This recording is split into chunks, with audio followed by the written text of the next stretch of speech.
கண்களை மூலம் கத்துறதுனால ஆண்டவரே என்னோடு பேசுங்க சொல்லி எல்லாம் கண்ணு மூலம் ஒருத்தர் பார்க்காதீங்க. எவ்வளோ பேர் ஆண்டவர்கிட்ட கேட்டு வந்தீங்க, கேட்கணும் பார்க்கலாம். சரி, பரவாயில்ல போல. கர்த்தர் உங்களை ஆசீர்வதிப்பார். கர்த்தருடைய பரிசுத்த நாமத்திற்கு மகிமை உண்டாகட்டும். நானும் என் பெரிய வாயும், இதான் நம்ம பார்க்க போறோம். வாய் அதை மட்டும் நம்ம நிறுத்திட்டோமா, எல்லா நன்மையினாலும் எல்லா ஆசீர்வாதத்தினாலும் நமக்காக வாழ முடியும். அதுதான் நம்மளை என்ன பண்ணுது, எல்லா பாவத்தையும் செய்வதை காட்டிலும் ஒரு மேலான பயங்கரமான பாவமா இருக்குது. இப்போ நம்மளோட நாவை நம்ம என்ன பண்ணணும், ரொம்ப ஜாக்கிரதையா அடக்கி ஆளணும். நியாயத்திற்கு வரைக்கும் திரும்ப நம்மளை நிறுத்திடும். எது நிறுத்ததோ இல்லையோ, ஆனா நம்ம பேசுற வாயினால பேசுற உச்சரிப்பின் வார்த்தைகள் அந்த 8 மணிக்கு பரலோகத்தில் நியாயத்திற்கு நாள் கண்களை மூடு. நியாய தீர்ப்பு நான் நெருங்குதே, நீ சர்வர காலமாகுதே. நியாய தீர்ப்பு நான் நெருங்குதே, நீ சர்வர காலமாகுதே.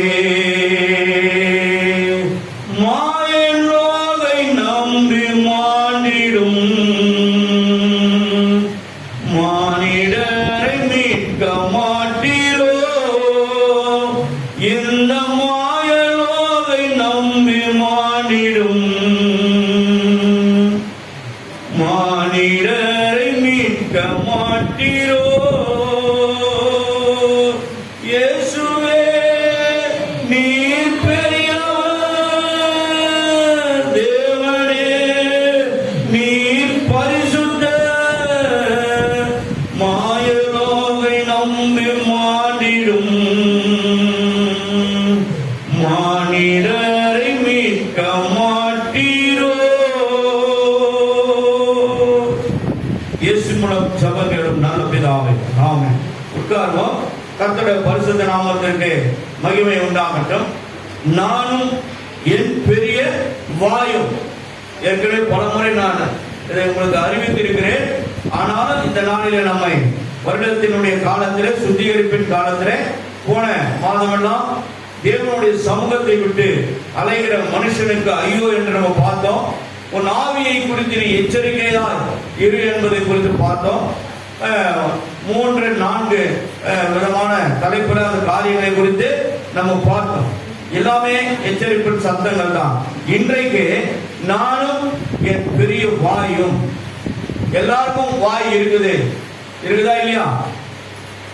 இருக்குதுன்னா இல்லையா? குரலை காணோம், பயமா இருக்கா? ஓ சோத்திரம். சரி, கர்த்தருடைய பரிசுத்த சோத்திரம். எடுத்து வாசிப்போம். மத்தேயு புத்தகம், the book of Matthew chapter 12 36 verse படிங்க. மனமா படிங்க. 36வது வசனம். மத்தேயு 12:36. மனுஷர் பேசும் வீணான வார்த்தைகள் யாவையும் குறித்து நியாய தீர்ப்பு நாளிலே கணக்கு ஒப்புவிக்க வேண்டும் என்று உங்களுக்கு சொல்லுகிறேன் என்று கர்த்தர் சொல்லுகிறார். மனுஷர் பேசும் வீணான வார்த்தைகள். எந்தெந்த வார்த்தைகள் வீணான வார்த்தைகள், எது அவருக்கு உகந்த வார்த்தைகள், எதற்காக நம் வாய் கொடுக்கப்பட்டிருக்கிறது, ஏன் நம்முடைய வாய் இஷ்டம் போல இங்கும் இங்குமாய் அலைந்து திரிகிறது. உள்ளே இருக்கிற நாவை தேவன் மிகவும் ரொம்ப ஜாக்கிரதையாக வைத்திருக்கிறார். ஏனென்றால் அதற்கு எலும்பு கிடையாது. நாக்கு எலும்புதான் மடிக்க முடியாது, இப்படி அப்படி திரும்ப முடியாது. சாப்பாடை இந்த பக்கமும் அந்த பக்கமும் தள்ளி அந்த அரைக்கப்படாத உணவை அது அரைக்கிறதுக்கு ஏற்றார் போல என்ன பண்ணுது, அது அந்த காலத்துல இப்படிதான் ஆட்டுவாங்க. ஆட்டும் போது ஒருத்தர் தள்ளுவாங்க. ஆனா இந்த கையில தள்ளுற அதே காரியத்தை தான் நாக்கு வாய்க்குள்ள என்ன பண்ணுது, அங்கங்க மிக்ஸ் மாதிரி ஆட்டி ஆட்டி என்ன பண்ணுது, எல்லாத்தையும் அரைத்து ஒரு எலும்போட பெரிய துண்டோட எலும்போட செய்து அப்படியே நம்ம மிழுங்கிட்டோமா என்ன ஆகும், தொண்டையெல்லாம் கீழ்ச்சின்னு உள்ள போடும். அதுக்கப்புறம் என்ன வரும், ரத்தம் வரும். ஒரு இடத்துல மட்டன் பிரியாணி போட்டாங்க, நாங்கெல்லாம் உட்காந்து சாப்பிட்டு இருக்கோம். வெளியே இருக்கிற ஒருத்தர் எங்கேயோ போறவர் வந்துட்டார் உள்ள, அவருக்கு ஏதோ பசி, நாங்க பாதி கூட சாப்பிடணும், அதுக்குள்ளே ஃபுல்லா சாப்பிட்டு எல்லாத்தையும் சேர்த்து விழுங்குறாரு. ஆனா மட்டன் பிரியாணியில பொடி எலும்புங்க இருக்கும், உங்களுக்கு எல்லாருக்கும் தெரியும், பொடி எலும்புங்க இருக்கும், இருக்கிறதே தெரியாது. ஆனா மட்டன் பிரியாணி சாப்பிட்டா மட்டும் ஜாக்கிரதையா மென்னு வாயில நல்லா அரைத்து அப்புறம் சாப்பிடாது. அதுல நம்ம அரைக்கும் போது பொடி எலும்புகள் இருந்தா கூட நம்ம என்ன பண்றோம், நம்முடைய வாயில அது வந்து அடிப்படும், பொருளை நம்ம எடுத்து வெளியே போடணும். ஆனா இந்த மனுஷன் அப்படி எடுத்து ஒடுக்குன்னு என்ன பண்றாரு, அதிவேகமா சாப்பிட்டு உள்ள என்னாச்சு, லாஸ்ட்ல அந்த எலும்புகளாம் தொண்டைகளெல்லாம் என்ன பண்ணுச்சு, கிழிஞ்சு போச்சு. கிழிஞ்சு போனதுனால ரத்தம் வர ஆரம்பிச்சு. உடனே அவர் என்ன பண்ணாங்க, வாட்ச்மேன் சொல்லி அவர் அந்த இடத்துல இருந்து ரிமூவ் பண்ணி தண்ணி கொடுத்து இது பண்ணி ஆம்புலன்ஸ் வர வச்சு ஆம்புலன்ஸ்ல அமுச்சு விட்டாங்க. யாரும் எங்களுக்கு தெரியாதுங்க, ஆனா இங்க வந்து சாப்பிட்டு இருந்தாரு, இப்படியா இவருக்கு ஆயிடுச்சுன்னு சொல்லி அமுச்சு விட்டாங்க. கர்த்தருடைய பரிசுத்த நாமத்திற்கு மகிமை உண்டாகட்டும். தேவன் இவ்வளவு சாப்பாடு நம்மளுக்கு பிரியாணி கொடுத்தாலும், இவ்வளவு கொடுத்தாலும் எவ்வளவு உள்ள அடங்க முடியுமோ அவ்வளவுதான் இது அடங்கும். அதுக்கு மேல என்ன பண்ண முடியாது, சாப்பிட முடியாது. ஆனா கண்ணு சொல்லும், வாய் சொல்லும், இருதயம் யோசிக்கும், தலை என்ன பண்ணும், பல விதமான காரியங்களை திட்டம் போடும். ஐயோ அவருக்கு அவ்வளவு போட்டாங்களே, பெரிய பெரிய பீஸா போட்டாங்களே, இங்க ஒன்னே காணுமே, என்ன பண்ணும், பல விதமான சிந்தனைகளை உருவாக்கும். ஆனா நம்ம தட்டு வரும்போது பீஸ் இல்லைன்னு வச்சுங்க, ஏங்க பீஸ போடுங்கன்னு சொல்லிக்கிட்டே இருக்கும். அப்ப கூட என்ன, தேவன் நமக்கு என்ன கொடுக்குறாரோ அதுதான் நம்ம தட்டுல விழும். ஒருவேளை போயிட்டு எல்லாத்தையும் முடிச்சுட்டு பிறகு ரிட்டர்ன் வரும்போது என்ன பண்ணுவாங்க, ஐயா ஒரு பீஸ போடுங்கன்னு கேட்டா கொடுத்துட்டு போவாங்க. போடும்போதே பீஸ போடுனா அவன் என்ன பண்ணுவான், ஏதோ திட்டி 2 வாரத்துக்கு 2 போட்டுட்டு போயிடுவான். ஆனா அதே போலதான் நம்முடைய வாயை எல்லாத்தையும் அடங்கி வைக்கணும். ஒரு வசனமா நான் உங்களுக்கு காட்டுறேன். ஆனா எந்த காரியமா இருந்தாலும் ஒருத்தர் நம்ம திட்டத்துக்காக நம்ம வாயினால் என்ன பண்ணக்கூடாது, அதிகமா வார்த்தைகளை வெளியே விடக்கூடாது. வெளியே ஓவரா பேசுறவங்க நீங்க பாத்தீங்கன்னா ஒரு காலம் அவங்க ஆசீர்வாதக்கப்படவே முடியாது. ஏன்னா நீ பேசும் ஒவ்வொரு வீணான வார்த்தைகளும் நியாயத்திற்கு நாட்கள் வந்து நிற்கணும்னு சொல்லி மத்திய 12:36 வந்து நமக்கு திட்டமும் தெளிவுமாய் காட்டுகிறது. ஆகையினால நாம் பேசுவதற்கு கம்மியாக இருக்க வேண்டும், கேட்பதற்கு அதிகமாய் நாம் பிரயாசப்பட வேண்டும்.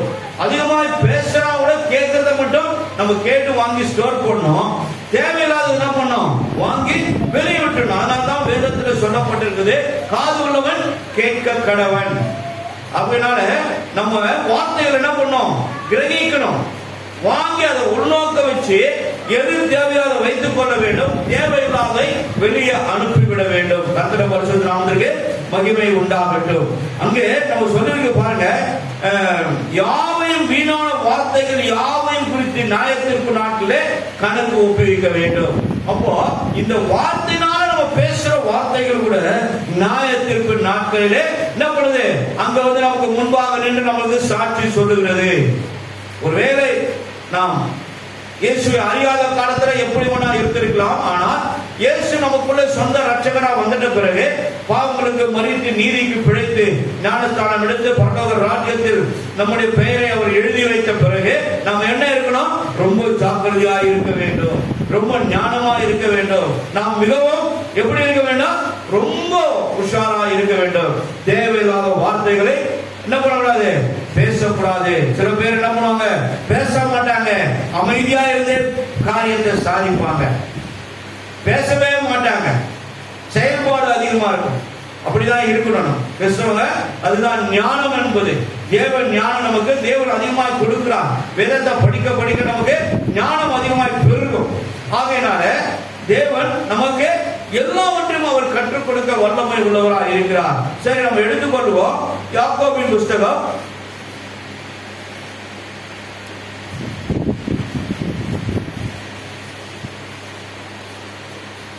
3ஆம் அதிகாரம் பேஜ் நம்பர் 314 நியூ டெஸ்ட்மென்ட் எடுத்து.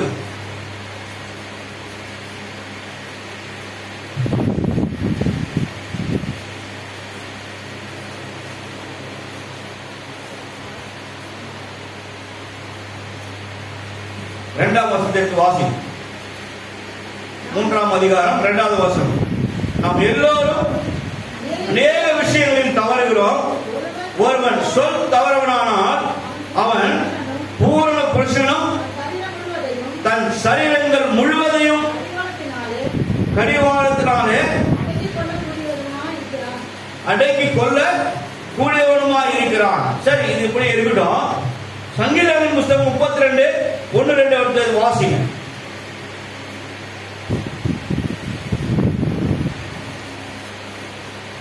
படி. அப்போ மீறுதலும் பாவங்களும் மூடப்பட்டதோ மீட்கப்பட்டதோ மூடப்பட்டதோ அவன் பாக்கியவான் என்று வேதம் சொல்லுகிறது.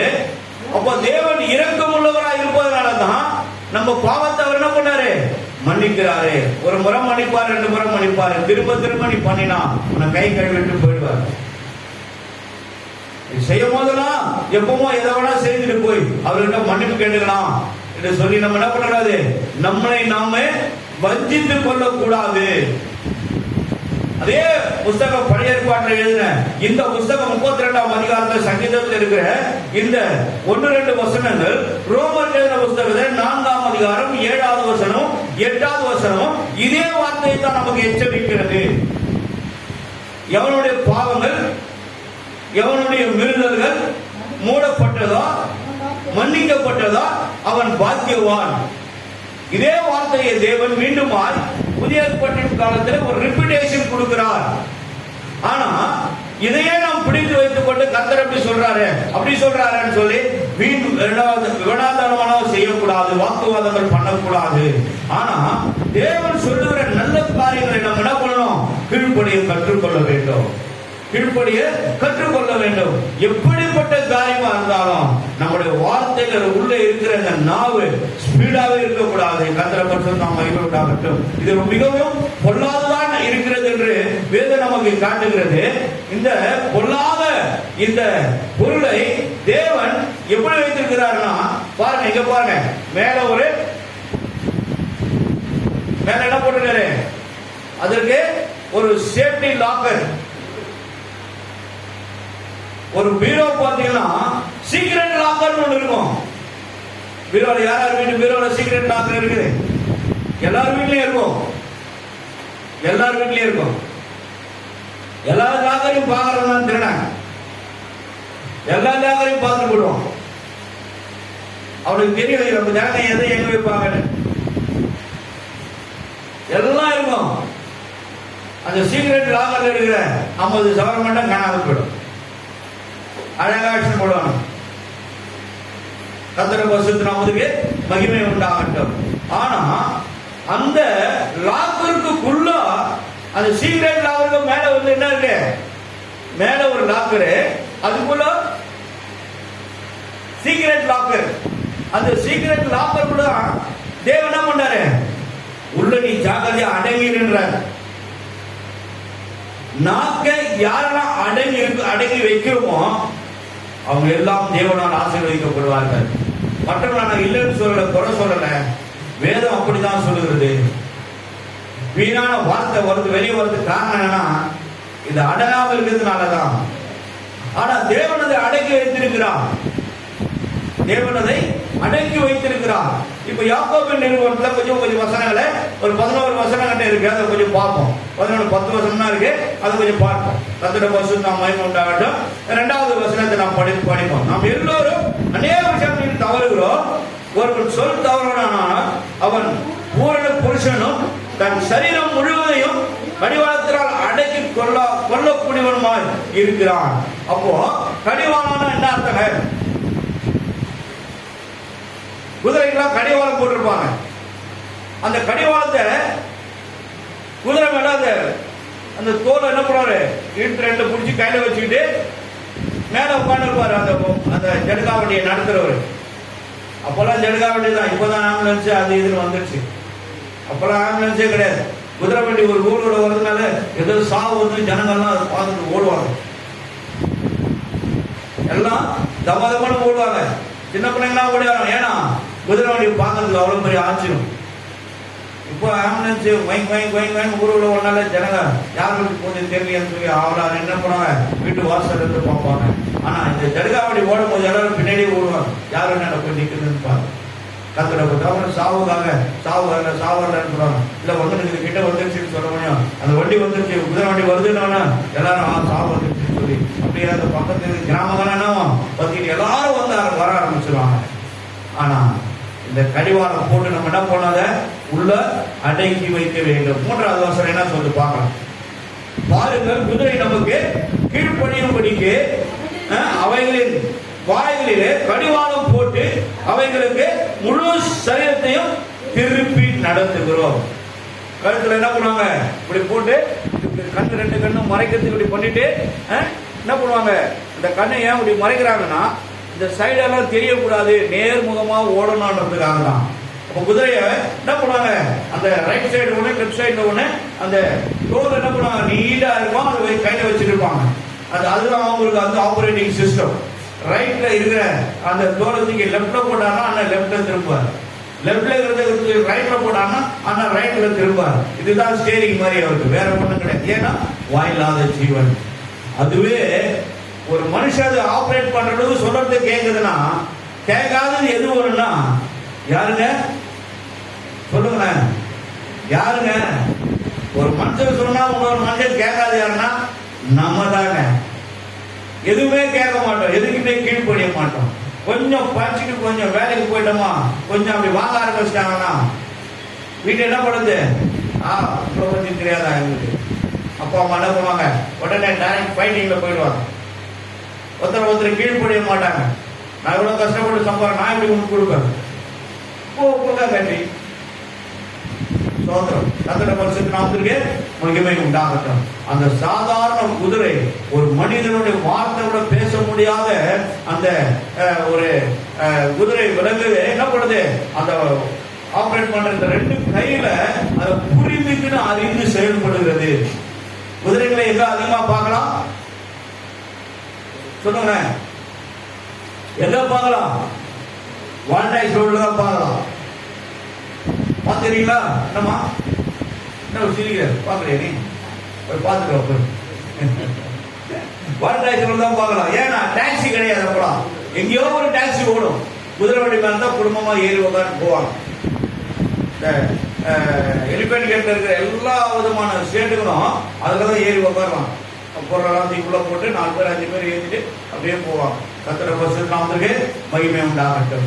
அப்போ ஒரு மனுஷன் என்ன பண்றாங்க, ஆபரேட்டிங் பண்றான், சொல்றது கேட்குது, கீழ்ப்படியுது.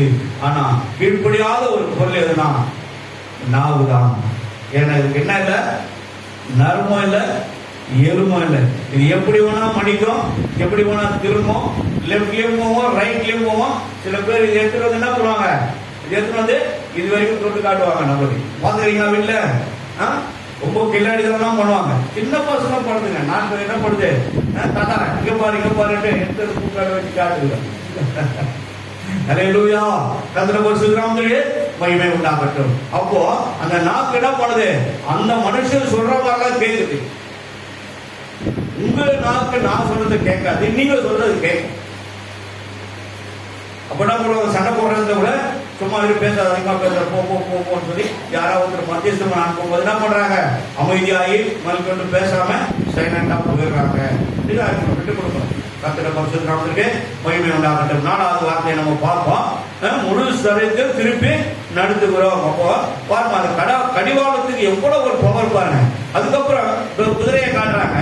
அதுக்கப்புறம் கப்பல்களையும் பாருங்கள், அவைகள் மகா பெரியவர்களாக இருந்தாலும் கடும் காற்றினால் அடிக்கப்பட்டாலும் அவைகளை நடத்துகிறவன், அங்கேயும் ஒரு ஆபரேட்டிங் சிஸ்டம், ஒரு மேன், இங்கேயும் ஒரு மனுஷன். அதை நடத்துகிறவன் போகும்படி யோசிக்கும் இடம் எதுவோ அவ்விடத்திற்கு நேராக மிகவும் சிறிதான சுக்கானால் நிறுத்தப்படும். பாருங்க, சுக்கான் வந்து எல்லா கப்பல்லையும் இருக்கும். சுக்கான சுக்கான என்ன, அந்த கப்பலை இந்த நங்கூரம் அதை என்ன பண்ணுவாங்க, அப்படியே அந்த பூமியில இறக்குவாங்க. ரொம்ப ஆழத்துல போயிடாங்க உள்ள. அந்த இரும்பு 2 பேர் 3 பேர்லாம் தூக்கிட்டு அவ்வளோ வெயிட் இருக்கும்.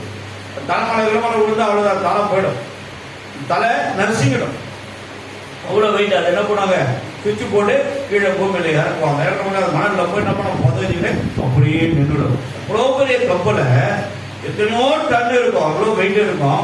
ஆனா அதை சாதாரண ஒரு அந்த நங்கூர் சொல்ற அந்த சுக்கான் என்ன பண்றாங்க, உள்ளே இறக்கணும் முடியும், அது அப்படியே நின்றுடும். நடுக்கடல் அது எப்படிங்க நிற்கும், எப்படி நிற்கும்? ஆனா அது நிற்கிறதுக்கு இந்த சுக்கானை போடலன்னா காத்து அடிக்கிற திசையில என்ன பண்ண ஆடிக்கிட்டே இருக்கும். இங்க நிறுத்தி இருப்போம், மகாபலிபுரத்தை போய் இது கப்பல் என்ன பண்ணும், அங்க போய் நின்று இருக்கும், இல்ல ராயபுரத்தை நின்று இருக்கும், இல்ல எண்ணூர்ல போய் நின்று இருக்கும். ஆனா நீ இங்க போட்டினா, எங்க நம்ம ஆர்பார், நம்ம சென்னை ஆர்பார்ல நீங்க அதை வந்து குறிப்பிட்ட நேரம் தள்ளி இடம் தள்ளி தான் நம்ம நிறுத்தணும். அந்த இடத்துல போட்டீங்கன்னா அது அங்கேயே தான் நின்று இருக்கும், அந்த இடத்த விட்டு மாறாது. அப்போ அதுவும் கீழ்படியுது, குதிரையும் கீழ்படியுது. இத ஆபரேட்டிங் சிஸ்டம் பண்றது யாருன்னா மனுஷன் 2 பேர். அது ஒருத்தன் ஆபரேட் பண்றான், இதை ஒருத்தன் ஆபரேட் பண்றான். இவன் யோசிக்கிறது அது செய்யுது, இவன் யோசிக்கிறது என்ன பண்ணுது, இவ்வளோ பெரிய கப்பலை நிக்க வைக்குது, நிக்க வைக்குது. கர்த்தருடைய பரிசுத்த நாமத்திற்கு மகிமை உண்டாகட்டும். அதுக்கு அடுத்த காரியத்தை பார்ப்போம். அப்படியே நாவானது சிறிய அவயவமாய் இருக்கிறது, சிறிய அவயவமாய் இருக்கிறது. அவயவமாய் இருந்தோ பெருமையானவர்களை பேசும் பாருங்கள். சிறிய நெருப்பு எவ்வளவு பெரிய காற்றையும் கொடுத்தோம். சிறிய நாவு, சிறிய அவயம், சிறிய நெருப்பு, 3 விதமான காரியத்தை செய்யுது. பாருங்க, இந்த நாவு பெருமையானதை பேசுது. பெருமை வந்துச்சுன்னா பின்னாடியே 4 எருமையா நம்ம பின்னாடி வந்துடும். பெருமை மனுஷன் என்ன பண்ணுது, வரக்கூடாது. எவ்வளவுதான் நம்ம உயர்ந்த ஸ்தானத்துல இருந்தா கூட, எவ்வளவு செல்வாந்தரா இருந்தாலும் கூட, எவ்வளவு நம்ம உயர்ந்த மனிதரா இருந்தாலும் கூட என்ன பண்ணக்கூடாது, எல்லாம் வரணும், பெருமை மட்டும் வரக்கூடாது. பெருமை வந்ததுன்னா அப்படியே பரமபதம் பேசுறான், அப்படியே இழுத்துட்டு வந்து என்ன பண்ணிடும், கீழே விட்டுடும். பெருமை போகணும். இந்த ஃபாதர் ஒரு அருமையான ஒரு வார்த்தையை வைத்து அந்த பாடலை எழுதினார். பெருமை என்னும் வலையில் விழாதே, அது வறுமையை கொண்டு வந்திடும். பெருமை என்னும் வலையில் விழாதே, அது வறுமையை கொண்டு வந்திடும். பணத்திலே மயங்கி விழாதே, அது பாதாளம் கொண்டு சென்றிடும். பணத்திலே மயங்கி விடாதே, அது பாதாளம் கொண்டு சென்றிடும். அப்போ இந்த நாவு பெருமையானதை பேசு. பெருமை என்ன பண்ணது, வரக்கூடாது. பெருமை உள்ளவர்களுக்கு கர்த்தர் எதிர்த்து நிற்கிறார்.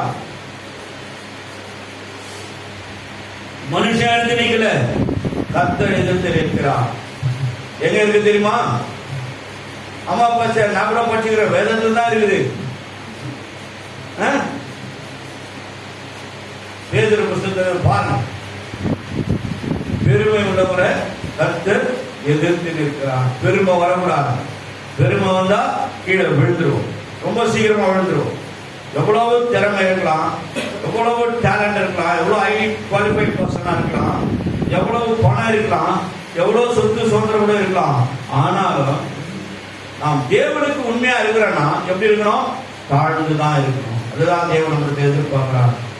அவர் தேவ தூதர்களிலும் தன்னை சிறியவனாய் தாழ்த்தினார், மரண பர்யந்தம் நம்மை தாழ்த்தினார் என்று வேத புஸ்தகத்தில் புதிய ஏற்பாட்டை நாம் பார்க்கிறோம். கர்த்தருடைய பரிசுத்த நாமத்திற்கு மகிமை உண்டாகட்டும். இங்க என்ன பண்ணுது, பெருமையானவர்களை பேசுது. அப்புறம் அந்த சிறிய நெருப்பு எவ்வளவு பெரிய காட்டையும் கொடுக்குது. ஒரு வீட்டுக்கு போனா அந்த வீட்டை என்ன பண்ணணும், ஒண்ணு ஆசீர்வதிக்கணும், ஆனா இங்க இருக்கிற பிரச்சனையை அங்க போட்டு, அங்க இருக்கிற பிரச்சனை இங்க போட்டு, எல்லாருக்கும் ஒருத்தர் சண்டையை மூஞ்சி விட்டுட்டு என்ன பண்ணுது, அந்த ஊரையே கொண்டு விட்டுட்டு வந்துருக்கு. உண்மையா பொய்யா? உண்மையா பொய்யா? ஆனா யாரை பத்தியா என்ன பண்ணக்கூடாது, நம்ம பேசக்கூடாது. நம்முடைய வேலை இல்லை, நம்முடைய வேலை அல்ல அது. எங்கே போனாலும் நாவை நாம் அடக்க வேண்டும், நாவை அடக்க வேண்டும். பார்த்தா சந்தோஷமாவோ ஏற்றுக்கணும்.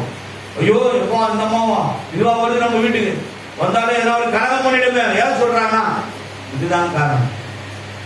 இது எப்போ வந்தாலும் பெரிய சுதந்திராச்சு, ஏதாவது ஒரு பிரச்சனை பண்ணிட்டு போயிடுவேன். அது பக்கத்து வீட்டுக்கு வந்தாலும் திருடு வரும்போது இங்க வீட்டை கூட்டிட்டு பக்கத்து தெருவுக்கு நம்ம போயிடுவோம்.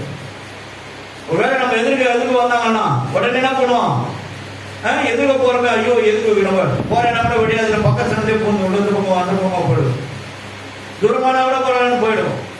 காரணம் நம்முடைய நாவை தேவன் பிறருக்கு நீ ஆசீர்வாதமா இருக்கத்தான் வைத்திருக்கிறார். அந்த நாவை என்ன பண்ணக்கூடாது, சாபமான காரியத்தை செய்யக்கூடாது. மற்றவர்களை ஆசீர்வதிக்கத்தான் தேவன் என்ன பண்ணார், உன்னை என்னையும் தெரிந்து கொண்டிருக்கிறார். நம்ம யாருக்கு ஆசீர்வாதமா இருக்கிறோம், யாருக்கு, எந்த குடும்பத்துக்கு நாம் ஆசீர்வாதமா இருக்கிறோம், நமக்கு நாம் ஆசீர்வாதமா இருக்கிறோமா, அல்லது பிற குடும்பங்களுக்கு நாம் ஆசீர்வாதமா இருக்கிறோமா, அல்லது பிற விசுவாச மக்களுக்கு நாம் ஆசீர்வாதமா இருக்கிறோமா, யாருக்கு நாம் ஆசீர்வாதமா இருக்கிறோம்? நம்முடைய வாய் மிகவும் பொன்னாங்குள்ளதாய் காணப்படுகிறது. சிறிய நெருப்பு காட்டையே கொடுத்தோமா, அப்ப இந்த சிறிய நெருப்பு காட்டையே கொடுத்ததுன்னா கண்டிப்பா நம்முடைய வாயில இருக்கிறது என்ன இருக்குதப்போ, சிறிய அவயமா இருக்கிறது. நாக்கு என்னவா இருக்கு, நெருப்பா இருக்கிறது, நெருப்பா இருக்கிறது. பிறருடைய காயங்களை கட்டதான் தேவனுக்கு அதிகாரத்தை கொடுத்திருக்கிறார், தவிர மற்றவங்களை பிரச்சனைகளை உண்டாக்கி வேடிக்கை பார்க்கறது அல்ல. நமக்கு பிடிக்கலன்னா ஒதுங்கி போயிடலாம், ஆனா மற்றவங்களை பத்தி நம்ம பேசக்கூடாது. அதுவே நமக்கு பெரிய சமாதான கேடாய் மாறிவிடுகிறது. பிடிக்கலன்னா போயிடலாம். சில மனிதர்களாம் கொஞ்சம் பொருளாதாரம் இருந்தா கூட ஆண்டவர் சொல்றாரு, இப்படிப்பட்ட ஆவி படைத்த மனிதர்களை விட்டு விலகுங்கள் என்ற. அதுக்காக தான் என்ன பண்றோம், அவங்களை விட்டு ஓரமா நம்ம போயிடணும். பரவாயில்ல, திடீர்னு போனால பரவாயில்ல, எப்படி நான் பாரு, நீ பாரு, போறத பாரு, பரவாயில்ல, அமைதியாக போங்க. ஆனாலும் தேவன் ஒரு நாளைக்கு பார்ப்பார், உங்களை ஆசீர்வதிப்பார், ஆசீர்வதிப்பார். அந்த சிறிய அவயமாகிய அந்த நெருப்பு, அந்த நாவு காட்டையே கொளுத்திடும், ஒரு ஊரையே கொளுத்திடும், வீட்டையே கொளுத்திடும். அக்கம் பக்கத்துல ஜனங்களுக்குள்ள என்ன ஆயிடும், ஒரு பெரிய கலவரத்தை உண்டாகிடும். அப்படிப்பட்ட மனிதர்களாக இருக்கிறாங்க. அதனாலதான் எழுதி வச்சிருக்காங்க யாக்கோபு. ஆகையால எங்க போனாலும் நம்ம என்ன பண்ணோம், இவங்க இருக்கிற இடமே தெரியாத உட்காந்துக்கிறாங்களே, இவங்க யாரு, இவங்க கேட்கிற அளவுக்கு நம்ம என்ன பண்ணணும், இப்படிப்பட்ட ஒரு நல்ல குணாதிசயங்களை கொண்டவர்களாக நம்ம என்ன பண்ணோம், ஒவ்வொரு நாளும் இருக்க வேண்டும். கர்த்தருடைய பரிசுத்த நாமத்திற்கு மகிமை உண்டாகட்டும். அப்போ என்ன பண்ணணும், நம்ம கொடுத்துருவா இருக்கக்கூடாது, ஃபயர் ஸ்டேஷன்ல தண்ணி ஊற்றி அமைக்கிறவங்களா இருக்கணும், கொடுத்தவங்களா இருக்கக்கூடாது. யாருக்கும் விரோதமா எழுப்பக்கூடாது, யாருக்கும் விரோதமாகவும் பேசக்கூடாது, யாருக்கும் விரோதமாகவும் நடக்கவும் கூடாது. சாதாரண குரங்கு இதை மூடுது, இதை மூடுது, இதை மூடுது. சாதாரண குரங்கு 3 குரங்கு லைனா இருக்கும், உக்காண்டே இருக்கும். 2 என்ன பண்ணுது, இப்படி காட்டுது, சிலது இப்படி காட்டுது. அப்போ பேசாத, பார்க்காத, கேட்காத அவங்களுக்கு. அப்போ நமக்கு ஜாக்கிரதையா இருக்கணும். இதெல்லாம் நமக்கு பாடம், ஒரு பாடம் நம்ம என்ன பண்ணணும், கற்றுக்கொள்ள வேண்டும். கர்த்தருடைய பரிசுத்த நாமத்திற்கு மகிமை உண்டாகட்டும். அப்போ இந்த நெருப்பு அவ்வளவு பெரிய காட்டை என்ன பண்ணலாம், கொளுத்தி விடுகிறது. 6வது வசனம், நாவும் நெருப்பு தான். பாருங்க, இந்த நாவு நெருப்பு, காட்டையே கொளுத்துறோம், வீட்டையே கொளுத்தோம். எதிர் வீட்டுக்கார சண்டைனா வீட்டுல வந்து சொல்லுவாங்க, வேலையில இருந்து வந்தோடனே உடனே வரைஞ்சு கேட்டு நாங்க போறது, சண்டை போட வராது. கர்த்தர் பார்த்துப்பாரு, நீ அமைதியா இருந்து பாரு, அமைதியா இருந்து பாரு. உங்களை பார்க்கும் போதே கீழே குடிச்சிட்டு போயிடுவாங்க. விரோதமா எழுமணுங்க கூட, இது ஒரு நல்ல மனுஷன் நம்ம சண்டை போட்டோமே, சொல்லி வருத்தப்படுற அளவுக்கு தேவன் செய்வார். அவ்வளவு தாழ்மை நமக்குள்ள இருக்கணும், அவ்வளவு பொறுமை இருக்கணும், அவ்வளவு கீழ்ப்படிதல் இருக்க வேண்டும். அப்போ நாவும் நெருப்பு தான், அது அநீதி நிறைந்த உலகம். நாவ என்ன சொல்றாருன்னாவே உலகம், உலகத்துக்குள்ள என்ன இருக்குது? பாவம், அக்கிரமம், அநியாயம், சாபம், வியாதி, பலவீனம், போராட்டங்கள், அசுத்த ஆவின் கிரியினால உண்டாகிற பலவீனங்கள், வஞ்சக ஆவினால உண்டாகிற குடும்பத்தில் இருக்கிற ஒரு மன சமாதானம் இல்லாத சூழ்நிலைகள், இதெல்லாம் என்னைக்கோ நம்ம வாயினால போட்டு அடி அடின்னு அடிச்ச ஒரு வார்த்தையை என்ன பண்ணுது? மூட்டை கட்டிக்கிட்டு, மூட்டை கட்டி பெருசாயிடுது. சிறு சிறு பாவங்கள் தான் அது கர்ப்பம் தெரிவித்து பெரிய மூட்டையாகிறது.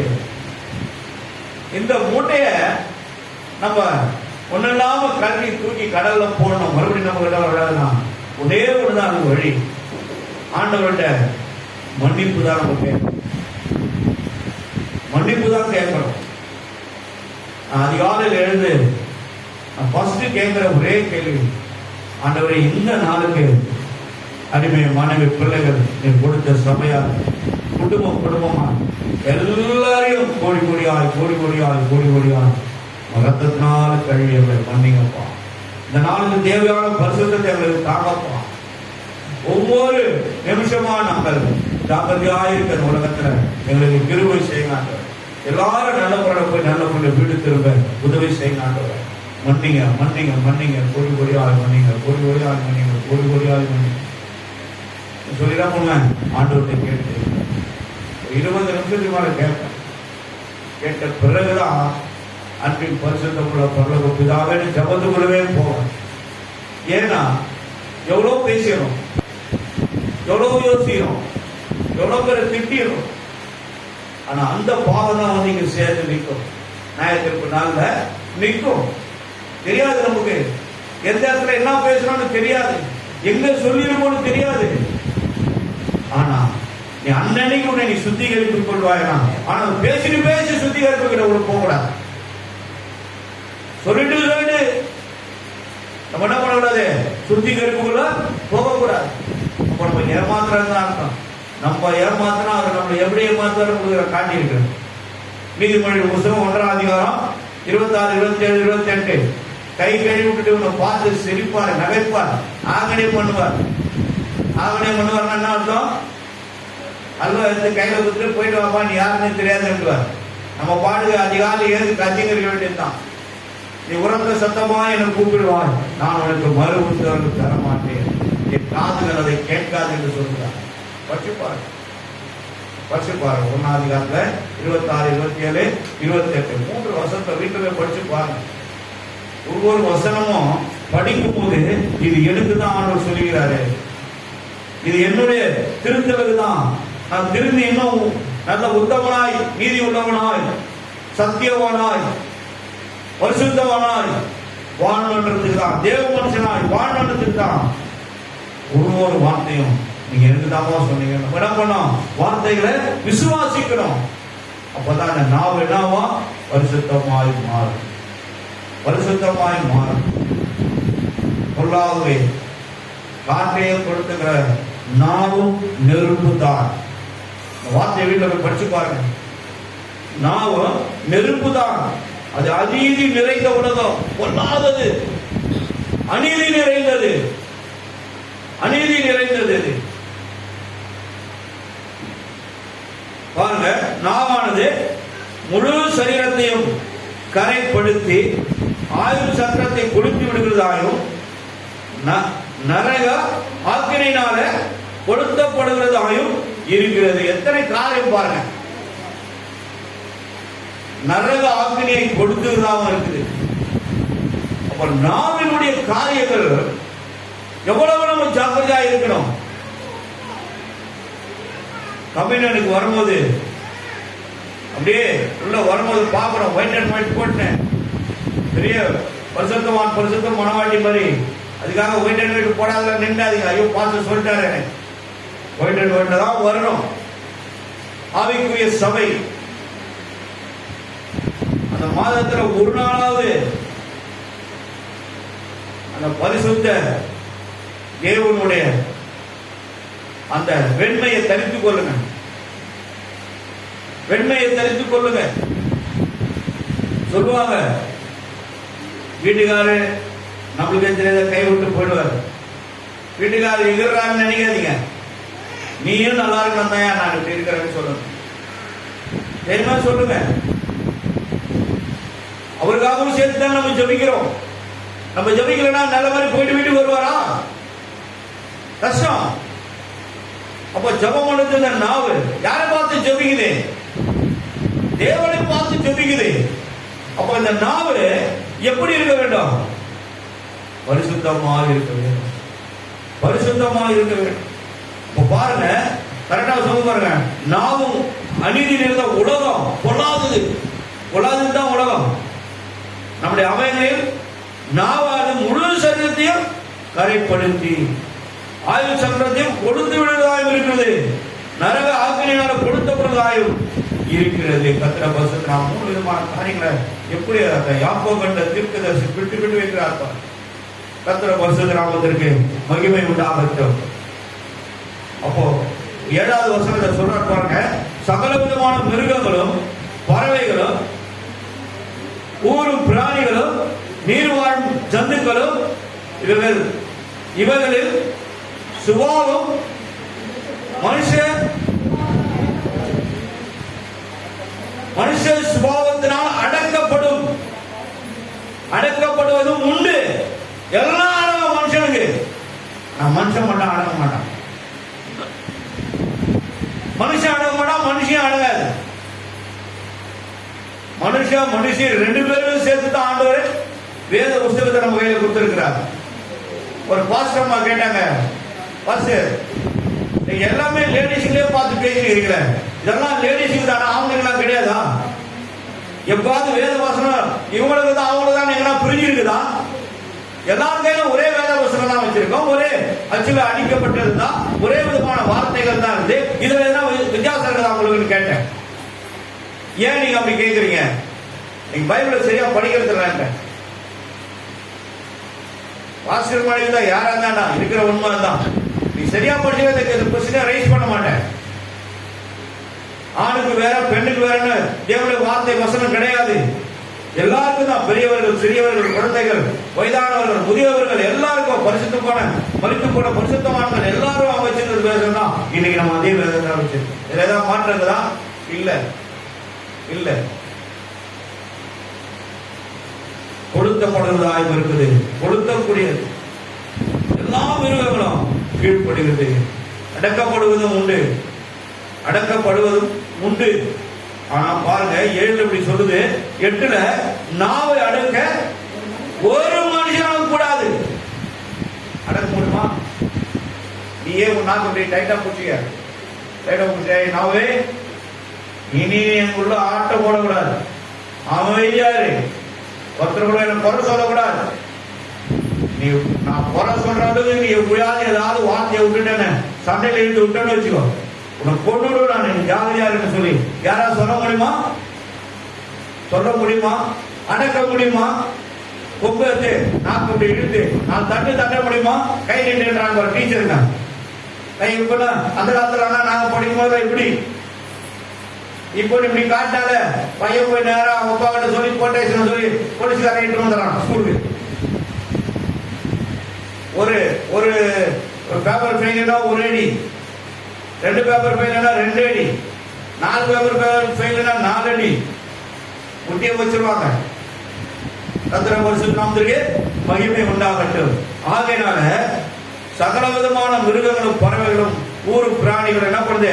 எல்லாம் அடக்கப்படுகிறது, அடக்கப்படுவதும் உண்டு. நாவு அடக்க ஒரு மனுஷனாலும் கூடாது, ஒரு மனுஷனாலும் கூடாது. அப்ப நாக்க மட்டும் ஆண்டவர் ஏன் இவ்வளவு கரெக்டா அதை மைண்ட் பண்ணி குடிக்கிறாருன்னா, அதுதான் நமக்கு ஆசீர்வாதத்தையும் கொண்டு வருது.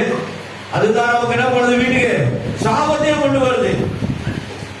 சாபத்தை கொண்டு வருது அதுதான், ஆசீர்வாதத்தை கொண்டு வருது அதுதான். அப்போ தேவனிடத்துல இந்த நாவை நம்ம எவ்வளவு பரிசுத்தமாய் காக்க வேண்டும், எவ்வளவு பரிசுத்தமாய் நாம் காக்க வேண்டும். அதுதான் தேவனை துதிக்கிறோம், அதுதான் தேவனை ஆராதிக்கிறோம், அதுதான் தேவனை என்ன பண்றோம், உயர்த்தி பேசுகிறோம், உயர்த்தி பாடல்களை பாடுறோம்.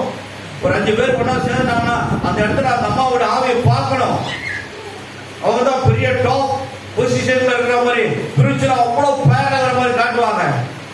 நம்மளாம் வீட்டுக்கு போயிட்டு 2 நாள் கழிச்சு பார்த்தா வழியில நம்ம போறது தெரியாது அவங்களுக்கு. ஆனா பேசிட்டு பண்றோம் கேட்டா நம்ம காதலியே அப்பதான் தெரியும் எவ்வளவு பயரா இருக்கிறாங்களா அல்லது பயிர் மாதிரி இருக்காங்க, சாப்பிடுற பயிர் மாதிரி இருக்கிறாங்க.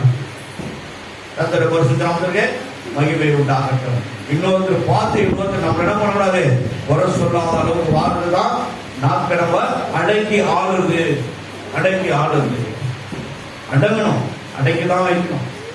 அடக்கலன்னா அது நம்மள அடங்காத அளவுக்கு ஆயிடும். அம்மா ஐயோ அதுவா பயங்கர வாயாடி இருக்கு, ஆங்கிலேயும் சட்டை பிடிக்குமே சொல்றாங்க இல்லையா, சொல்றாங்க இல்லையா. ரொம்ப ஜாக்கிரதையா இருக்கணும், ரொம்ப ஜாக்கிரதையா இருக்கணும். அது ஒருவராலும் ஒரு மனுஷராலும் அடங்க கூடாது. அது அடங்காத பொல்லாங்குள்ளதும் சாவுக்கு எதுவான விஷம். யாருக்கு வசந்தம் கொஞ்சம் பாருங்க, எட்ட பாருங்க. நாவை அடக்க ஒரு மனுஷனாலும் கூடாது. இப்பதான் பாடணும் ஆண்டவரே கூடாது ஒன்றுமில்ல. நாவை அடக்க ஒருத்தரால முடியாது. அது அடங்காத பொல்லாங்குள்ளதும் சாவுக்கு ஏதுவான விஷம். அப்ப நம்ம பார்த்து ஜனங்க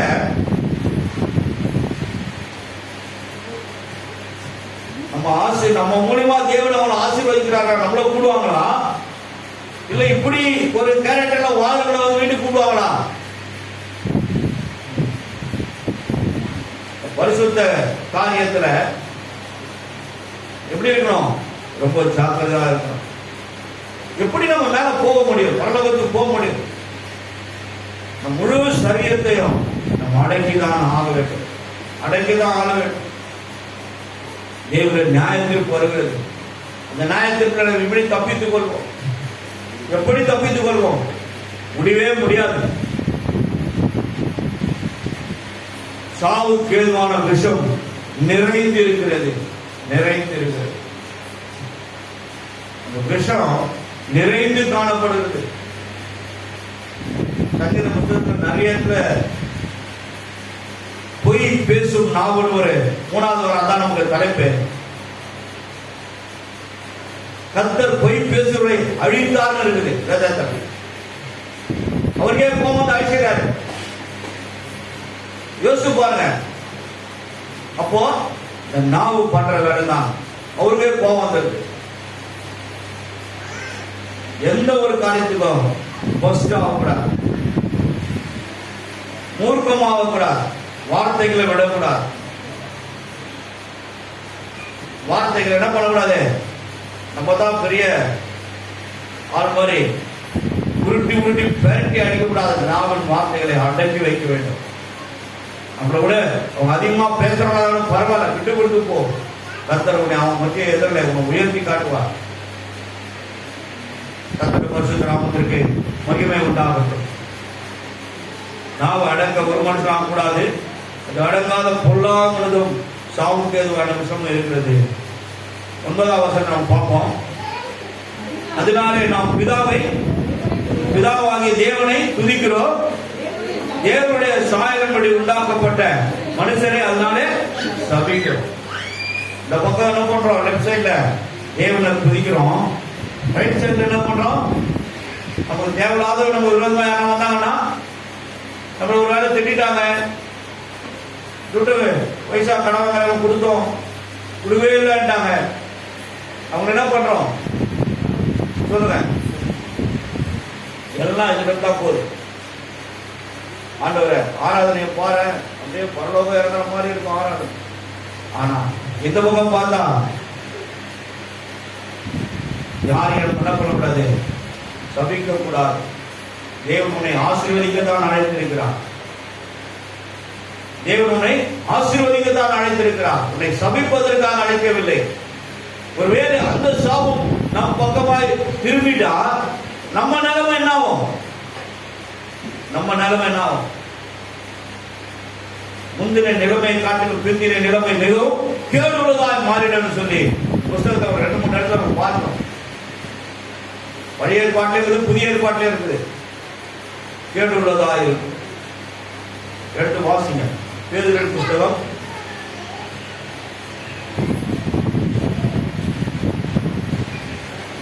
2ஆம் அதிகாரம்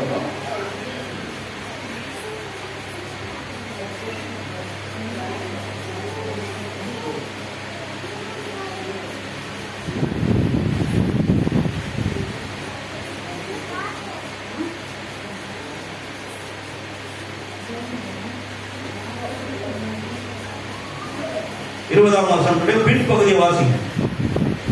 செபிக்காவிட்டால் அடுத்தது வாசிங்க. அவர்களுடைய பின்னிலைமை முன்னிலைமையிலும் கேடுள்ளதாக இருக்கும். ஃபுல்லா படிங்க. கர்த்தரும் ரட்சகருமாய் இருக்கிற 2 பேதுரு புத்தகம் 2ஆம் அதிகாரம் 20வது வசனம். இயேசு கிறிஸ்து அறிகிற அறிவினாலே உலகத்தின் அசுத்தங்களுக்கு தப்பினவர்கள் மறுபடியும் அவைகளில் சிக்கிக்கொள்ள கொண்டு ஜெயிக்காவிட்டால் அவருடைய எப்படி இருக்குமா? முன்னிலுமே பின்னிலுமே எப்படி இருக்குமா? மிகவும் கேடு உள்ளதா இருக்கும். அவ்வளவுதான். வேதத்துல சில பேர்லாம் பாத்தீங்கன்னா நம்முடைய சொந்தக்காரனோட இருப்பாங்க, நம்ம உற்றார் உறவினர்களோட இருப்பாங்க, எல்லாரும் குடும்பத்திலும் இருப்பாங்க.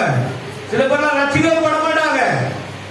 1000 முறை ஜெபம் பண்ணிருப்பேன், 1000 முறை ஜெபம் பண்ணிருப்பேன், அநேகரும் ஜெபம் பண்ணிருப்பாங்க, அநேகரும் போதகர்கிட்ட நம்ம எடுத்து போயிருப்போம், அநேகரும் ஜெபம் பண்ணிருப்பாங்க. அவனுடைய இதயத்தை என்ன பண்ணாங்க? மாத்திக்க அவங்க ஆயத்தமா இல்லை. அப்படிப்பட்டவங்களை தேவன் என்ன பண்ணாரு? ஒப்பு கொடுத்து விடுவார். ஒப்பு கொடுத்து விடுவார். எங்க ஒப்பு கொடுப்பார்?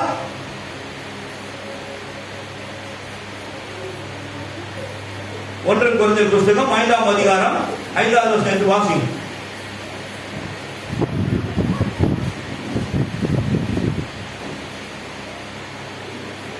1 கொரிந்தியர் புத்தகம் 5ஆம் அதிகாரம் 5வது வசனம். அப்படிப்பட்டவனுடைய ஆவி யார் சொன்னாலும் கீழ்ப்படியாதா? எனக்கு தெரியாதா? நான் பார்க்காத கடவுளா? பெரிய என்ன பண்ணுது? டாப் டக்கர் மாதிரி பேசுறது எல்லாம் தெரியும். நான் கட்சி பிடிச்சுக்கிறேன், எனக்கு தெரியாத ஒண்ணு இல்லை. ஞானஸ்தானம் எடுத்துட்டு ஆலயத்துக்கு வர்றது கிடையாது, வர்றது கிடையாது. ஞானஸ்தானம் எடுத்தா கூட ஒரு ஆலயத்துல தான் ஞானஸ்தானம் எடுக்கிற, உனக்கும் ஒரு போதகர் தான் ஞானஸ்தானம் பேப்டிசம் கொடுக்குற. நீயே போய் என் தேவனே, I am perfectly all right, I take baptism, நான் நேரா வந்து தண்ணியில நிக்கிறேன், உங்க கையில அப்படியே ஒரே அழுத்த ஞானஸ்தானம் கொடுங்க. பரலோகத்திலிருந்து தேவன் இறங்கி வருவாரா? சொல்லுங்க. வரமாட்டார், வரமாட்டார். அதற்கும் ஒரு மனுஷனை தான் தேவன் தேடுவார். ஒரு வசனத்துல லூக்கால ஐஸ்வர்யவான் நரகத்துக்கு போயிடுவான். நரகம் கீழே இருக்கும், இங்க இருந்து பார்த்தா அந்த பரலோகம் இருக்கும். இப்படி இருக்க ஏற்றத்தாழ்வா இருக்கும். அந்த ஐஸ்வர்யவானை பார்த்து ஆபிரகாம் அடியில் இருக்கிற இந்த லாசருவை பார்த்து கெஞ்சுவான். ஐயோ, என் உயிர் போதே, ஒரே ஒரு சொட்டு தண்ணீரை என் நாவல வைங்க. வைக்க மாட்டாங்க, உங்களுக்கு உதவி செய்யலாம் முடியாது. எல்லாம் சொல்லிட்டாங்க, பேசிட்டாங்க. ஏன்னா நீ அவ்வளவு பெரிய ஐஸ்வர்யனா இருந்து வீட்டு வாசப்படியில கேட்டு பக்கத்துல அத்தனை காலமாய் படுத்து கொண்டிருந்த லாசரு, தரித்திரனா இருந்தவன், இந்த லாசருவை நீ காணாதபடி, அவன் சொன்ன சுவிசேஷ வார்த்தைகளை காதலை கேட்காதபடி இஷ்டம் போல நீ வாழ்ந்து கொண்டிருந்த அந்த இடத்துல அவருக்கு என்ன ரிப்ளை கொடுப்பாங்க தெரியுங்களா? மோசே போன்ற தீர்க்கதரிசிகள் அவருக்கு உண்டு. ஏன்? அவன் கெஞ்சுவான், நான் தான் வந்து மாட்டிட்டேன், என் 5 சகோதரர் இருக்கிறாங்க, அங்க 5 சகோதரர் இருக்கிறாங்க, அவனுக்கு நீங்க வரவானா? போய் யாராவது சொல்லுங்க, நான் அனுப்புங்களேன். அப்போதான் அவங்க சொல்லுவாங்க, மோசே போல தீர்க்கதரிசி அங்க இருக்காங்க, சபையில ஊழியர்கள் இருக்காங்க, அவங்க போய் சொல்லுவாங்க. அவங்க சொல்றதை கேட்டு இங்க வந்தா வரட்டும், அங்க போனா போட்டோம். இவனா யாருங்க? ஒப்பு கொடுக்கப்பட்டவர்கள். ஒப்பு கொடுக்கப்பட்டவர்கள்.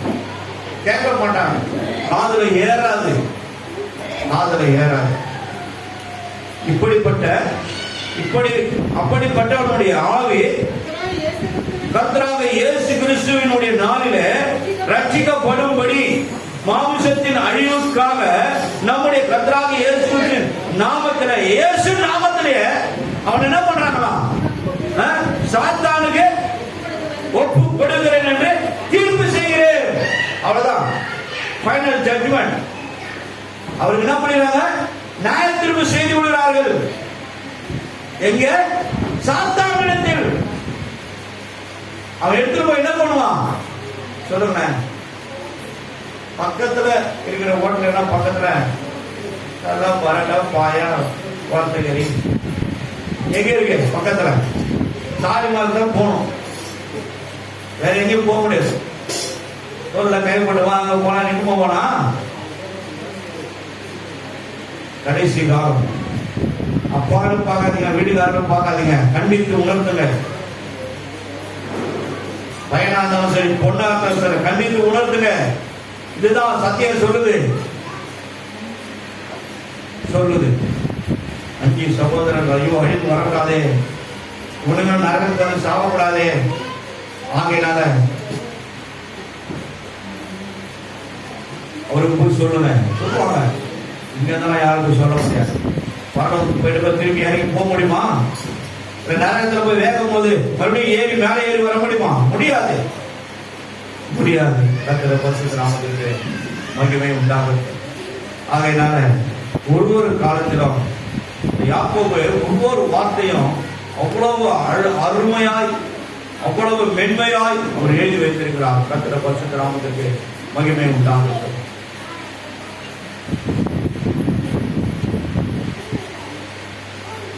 10வது வசனம் பார்ப்போம். ஒரு மனுஷனை சபிக்கிறோம், அவனை என்ன பண்றோம்? அதிலே ஆசீர்வதிக்கிறோம். இந்த மாதிரி ஒரு மனுஷனுக்குள்ள 4 விதமான வித்தியாசமான நாக்கு இருக்கும், 4 சாயத்தில் இருக்கும். ஜாக்கிரதையா இருக்கணும். பேசும்போதே அவங்களை கண்டுபிடிச்சிடலாம், அவங்க பேசும்போதே கண்டுபிடிச்சிடலாம். ஆனா பெருசா ரொம்ப ரொம்ப டாப் டக்கர் மினிஸ்ட்ரியில் இருக்கிற மாதிரி பேசுவாங்க, ரொம்ப ஹை ஸ்டாண்டர்ட்ல இருக்கிற மாதிரி பேசுவாங்க.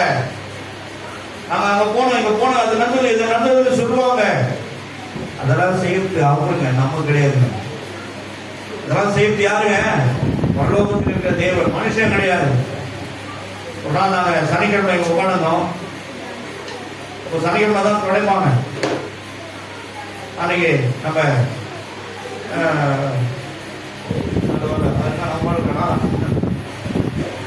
ஜான்சன் அம்மாவும் டாக்டர் தாமரத்துலேயும் பெருக்கிட்டு தொடச்சிருந்தாங்க. ஒருத்தர் என்னை பார்க்க வந்தார்.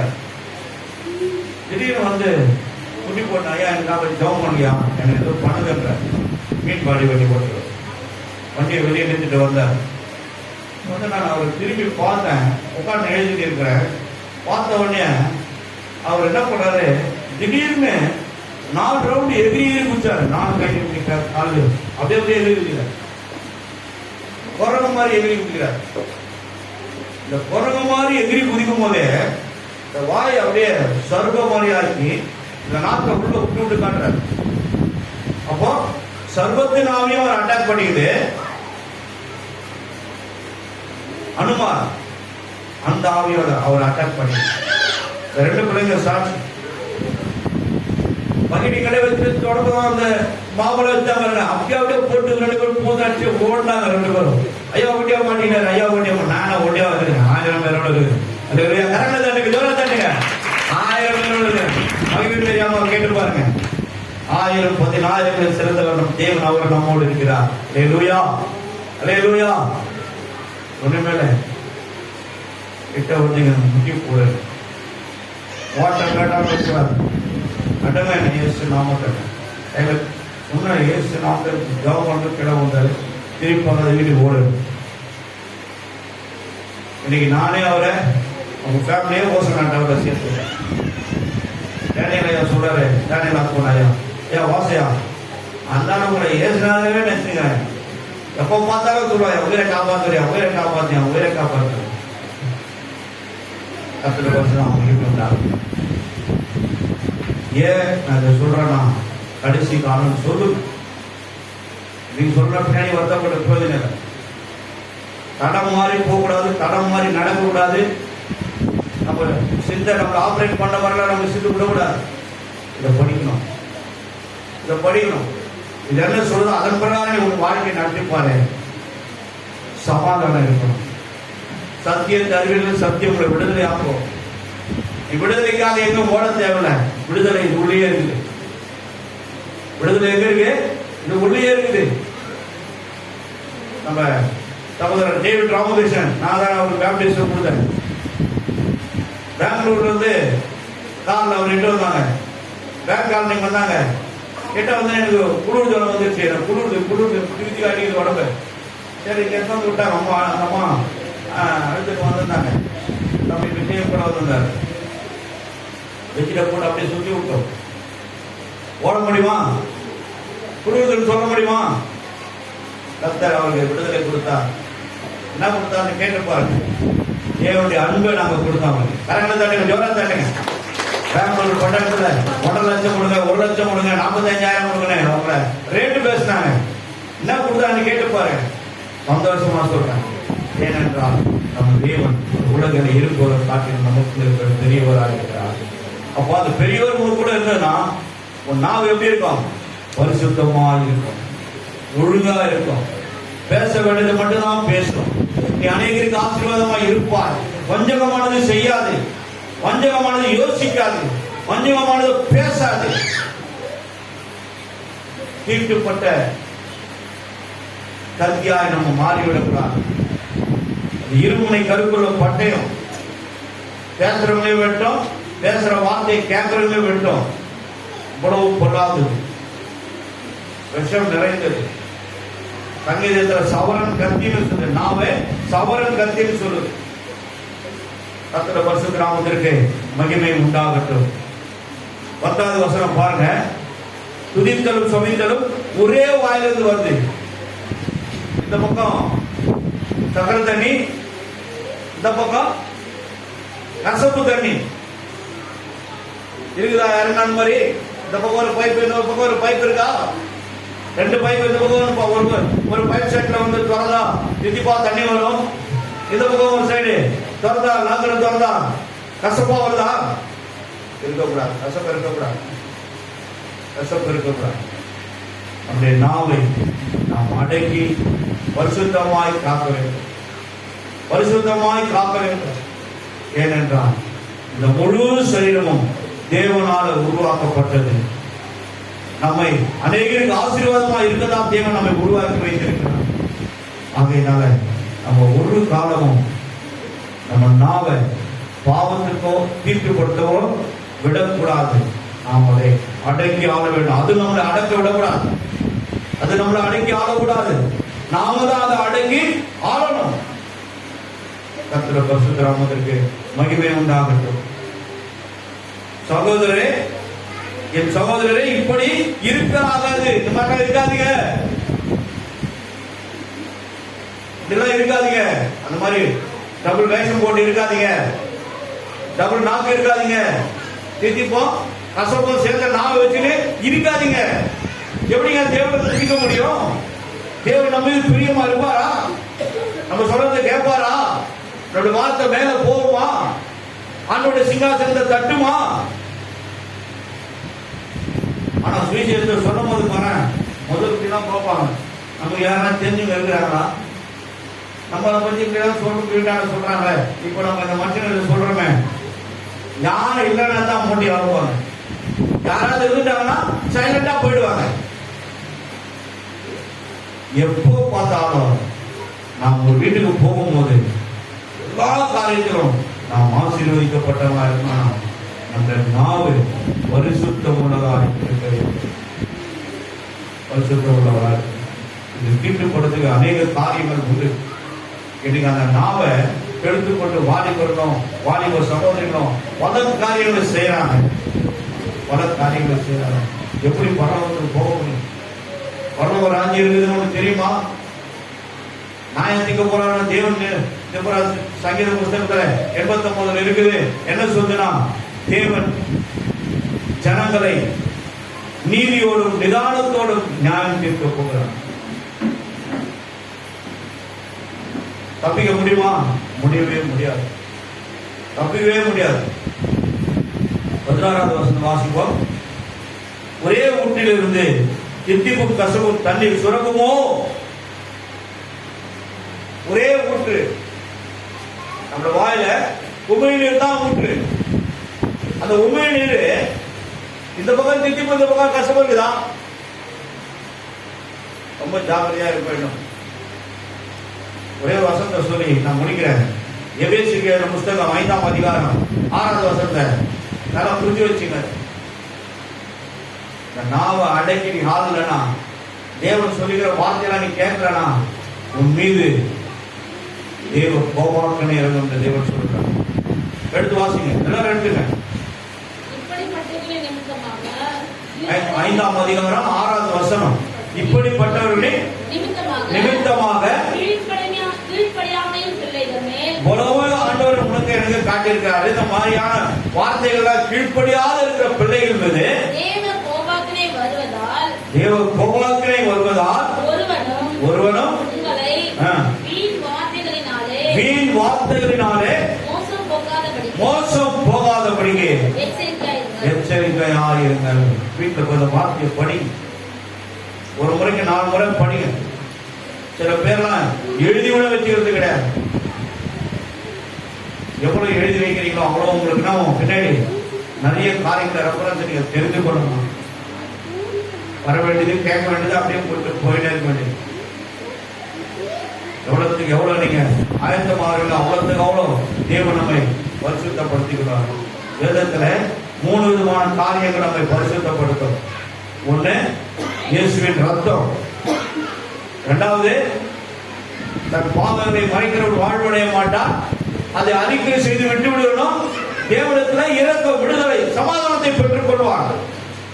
மூன்றாவது, யோவானுக்கு 17ஆம் அதிகாரம் 17வது வசனம். ஆண்டவருடைய சத்திய வார்த்தையை உன்னை பரிசுத்தமாக்கும்.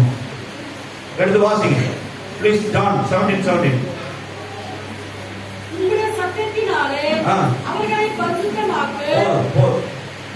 மூணு காரியங்கள் பரிசுத்தமாக்கணும்.